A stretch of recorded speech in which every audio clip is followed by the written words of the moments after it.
बिस्मिल्लाहिर्रहमानिर्रहीम। अस्सलाम वालेकुम नाज़रीन कराम, खोजी पार्ट की नई वीडियो में खुशामदीद। नाज़रीन कराम, पाकिस्तान में क्योंकि फाइटर एयरक्राफ्ट की इंडस्ट्री की बुनियाद रखी जा चुकी है, इसलिए पाकिस्तान की दूसरे ममालिक से एयरक्राफ्ट के पार्ट्स भी हासिल कर रहा है, बल्कि मकामी तौर पर जदीद और पेचीदा पार्ट्स की तैयारी का आगाज भी हो चुका है। मगर इंजन जैसी बुनियादी चीज अभी पाकिस्तान रूस से हासिल कर रहा है। क्या चाइना की मदद से WF-13 इंजन की तैयारी पाकिस्तान में मुमकिन है या फिर नहीं? और खास तौर पर प्रोजेक्ट अज़म के तहत तैयार होने वाले 5th जनरेशन के लड़ाका तैयारी के लिए पाकिस्तान एयरफोर्स कौन सा इंजन सेलेक्ट करेगी? एक फाइटर जेट इंजन की पाकिस्तान में तैयारी के हवाले से तमाम मुमकिन इक़दामात को इस वीडियो में तफसील के साथ देखेंगे। लेकिन दोस्तों, वीडियो की मजीद तफसीलात में जाने से कबल चैनल पर नए शामिल होने वाले दोस्तों से मोहब्बाना गुजारिश है कि पहले हमारे इस YouTube के मुनफरिद चैनल खोजी पार्ट को सब्सक्राइब करते हुए साथ में मौजूद घंटी के निशान पर भी क्लिक कर दें। प्लीज हमारी काफियों का सिला हमारी वीडियोस को लाइक और शेयर करके जरूर दिया कीजिए। तो आइए नाज़रीन, चलते हैं आज के अहम और दिलचस्प मौजू की जानिब और जानते हैं पाकिस्तान में इंजन की तैयारी के हवाले से। और बिना देर किए देखते हैं कि पाकिस्तान एयरफोर्स इस हवाले से क्या फैसला कर रही है। पाकिस्तान और चाइना क्योंकि मुश्तरका तौर पर JF-17 थंडर तैयारों को बना रहे हैं, इसलिए एयरक्राफ्ट के लिए तमाम जरूरी और बुनियादी कंपोनेंट दोनों ममालिक की तरफ से मकामी तौर पर बनाए जाने की कोशिश जारी है। चाइना WF-13 और WF-15 इंजन न सिर्फ मुकम्मल तौर पर डेवलप कर चुका है, बल्कि चाइना को अपने जदीद एयरक्राफ्ट में लगाकर टेस्ट भी कर रहा है। जिस वक्त चीन में ये इंजन टेस्ट के आखिरी मराहल से गुजर रहे थे, उस वक्त पाकिस्तान एयरफोर्स ने JF-17 थंडर ब्लॉक 3 की तैयारी का आगाज कर दिया था। इसलिए फिलहाल JF-17 थंडर ब्लॉक 3 के लिए रशियन इंजन को सिलेक्ट किया गया और WF-13 इंजन को फिलहाल आजमाने का फैसला पाकिस्तान एयरफोर्स की तरफ से रद्द कर दिया गया। वजह ये थी कि इन इंजन को मुकम्मल कामयाब इंजन का सर्टिफिकेट अभी तक नहीं मिल सका। मगर अब चाइना का WF-15 और WF-13 इंजन जैसे ही चाइना ने अपने जदीद एयरक्राफ्ट में लगाकर टेस्ट कर लिए हैं, इसलिए ये इंजन पाकिस्तान में तैयार किए जाने के चांसेस बहुत ज्यादा बढ़ चुके हैं। चाइना में इस वक्त एक बेहतरीन इंडस्ट्री और जदीद और बैनुल-अक़वामी तैयारी तैयार किए जा रहे हैं।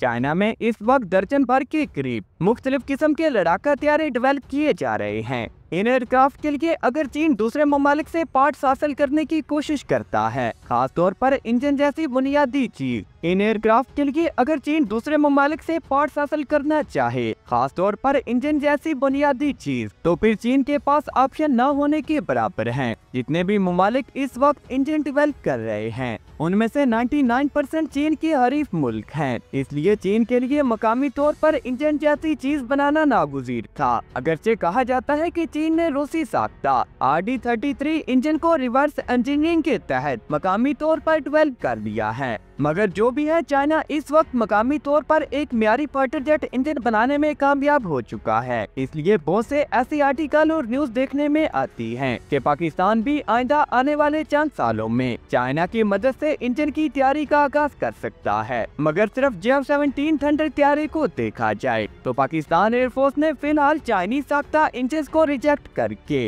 रूसी साख्ता RD-93 इंजन को बेहतर बनाने के लिए रूस को कहा था। अब सूरत हाल ये है कि रूस ने न सिर्फ JF-17 थंडर के लिए इन इंजन को मॉडिफाई कर लिया है, बल्कि पाकिस्तान को ब्लॉक 3 के लिए ये इंजन रूस की तरफ से बाकायदा इन इंजन की फराहमी भी पाकिस्तान को शुरू हो चुकी है। पाकिस्तान ने रूस को 2 या 4 इंजन को मॉडिफाई करने के लिए नहीं कहा और न ही रूस इतनी कम तादाद में इन इंजन को बेहतर बनाने की हामी भर सकता था। इसका मतलब है कि रूस RD-93 का जदीद वर्जन अब मुकम्मल तौर पर तमाम JF-17 थंडर ब्लॉक 3 में लगाया जाएगा। इसके बाद पाकिस्तान एयरफोर्स को शायद किसी दूसरे इंजन की जरूरत ना पड़े। पाकिस्तान में अभी एयरक्राफ्ट की इंडस्ट्री उस लेवल पर नहीं पहुंची कि पाकिस्तान को मकामी तौर पर इंजन को डेवलप करने की जरूरत पड़े। ब्लॉक 3 के बाद पाकिस्तान का सिर्फ एक फाइटर जेट प्रोग्राम बाकी है, जो कि प्रोजेक्ट अज़म के तहत 5th जनरेशन तैयारी को तैयार किया जाएगा। और तादाद के हवाले से ये प्रोजेक्ट भी काफी छोटा है,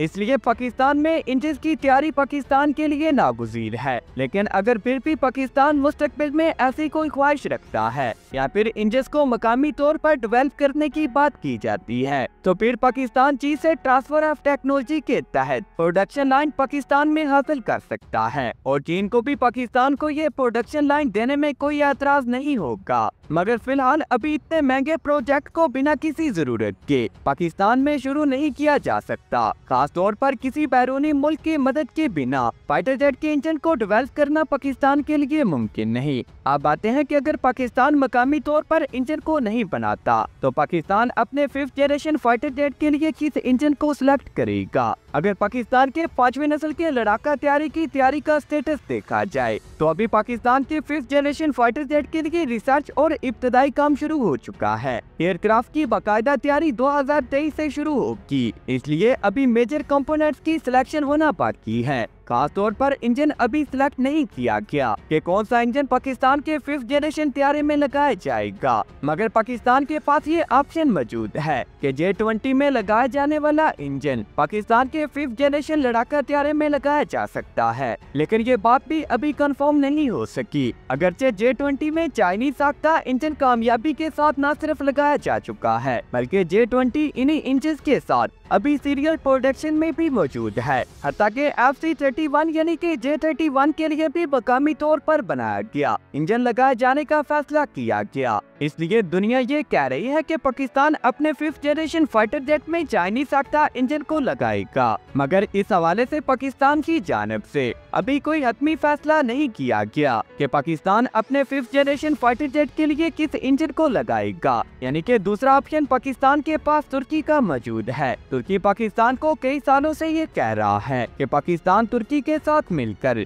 एक बेहतरीन और जदीद इंडस्ट्री की बुनियाद रखे, खास तौर पर 5th जनरेशन लड़ाका तैयारी को बनाने में पाकिस्तान और तुर्की मिलकर काम करें। तुर्की की डिफेंस इंडस्ट्री पाकिस्तान के मुकाबले में बहुत ज्यादा जदीद है। खास तौर पर अगर तुर्की एरोस्पेस इंडस्ट्री को देखा जाए तो वो पाकिस्तान से बहुत ज्यादा आगे है। तुर्की में न सिर्फ हेलीकॉप्टर्स के इंजन डेवलप किए जा रहे हैं, बल्कि अब तुर्की मकामी तौर पर फाइटर जेट इंजन को डेवलप करने का इरादा रखता है। मगर पाकिस्तान की तरह तुर्की भी बिना किसी बैरूनी मदद के इंजन की डेवलपमेंट पर काम नहीं कर सकता और न ही फाइटर जेट इंजन को बनाना इतना आसान काम है। इसकी वजह यह है कि मगरबी ममालिक की जानिब से तुर्की इस वक्त मुकम्मल तौर पर बदजन हो चुका है। ये मुल्क जब ऐसी कोई चीज बनाकर तुर्की को देते हैं तो यूरोपीय ममालिक तुर्की को ब्लैकमेल करना शुरू कर देते हैं। दोस्तों, आपकी पाकिस्तान के इंजन के हवाले से क्या राय है? नीचे कमेंट सेक्शन में अपनी कीमती राय का इज़हार जरूर कीजिएगा। नाज़रीन इकराम, वीडियो पसंद आने की सूरत में इसे लाइक कीजिए, दोस्तों से शेयर कीजिए और नीचे कमेंट बॉक्स में पाक आर्मी जिंदाबाद पाकिस्तान पाइंदाबाद के साथ अपने गुमनाम हीरोज को सलाम जरूर कमेंट कीजिएगा। नाज़रीन इकराम, मिलते हैं किसी अगली वीडियो में, तब तक के लिए अल्लाह निगहबान।